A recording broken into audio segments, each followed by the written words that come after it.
അയോധ്യയിൽ ബാബറി മസ്ജിദ് പൊളിച്ചയിടത്ത് നിർമ്മിച്ച രാമക്ഷേത്രത്തിൽ ഭക്തർക്ക് ഇന്നു മുതൽ പ്രവേശനം. വികസനത്തിന് പിന്നാലെ കടകൾക്ക് വാടക തുക സർക്കാർ ഉയർത്തിയതോടെ ആശങ്കയിലാണ് സമീപവാസികൾ. അയോധ്യ ക്ഷേത്ര നഗരിയുടെ സുരക്ഷാ ചുമതല CRPF-ൽ നിന്ന് ഉത്തർപ്രദേശ് പോലീസ് ഇന്ന് ഏറ്റെടുക്കും. അയോധ്യയിൽ ഇനി കലാപമുണ്ടാകില്ല എന്ന ഉത്തർപ്രദേശ് മുഖ്യമന്ത്രി യോഗി ആദിത്യനാഥിന്റെ പ്രസ്താവന വെറുതെ ആയിരുന്നില്ല.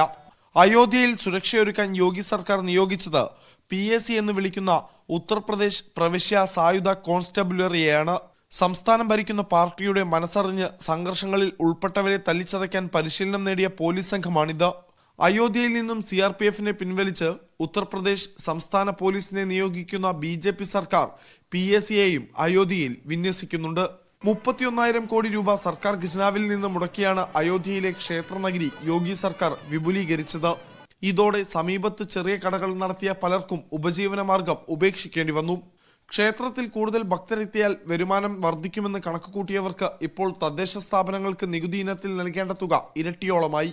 ഇന്നു മുതൽ പ്രതിദിനം 15,000 ഭക്തർ രാമക്ഷേത്രത്തിൽ എത്തുമെന്നാണ് കണക്കുകൂട്ടുന്നത്. രാവിലെ 7 മുതൽ 11:30 വരെയും ഉച്ചയ്ക്ക് 2 മുതൽ 7 വരെയുമാണ് ഇന്നു മുതൽ ക്ഷേത്രത്തിലെത്തുന്ന ഭക്തർക്ക് അനുവദിച്ചിട്ടുള്ള ദർശന സമയം. മീഡിയ 1 അയോധ്യ.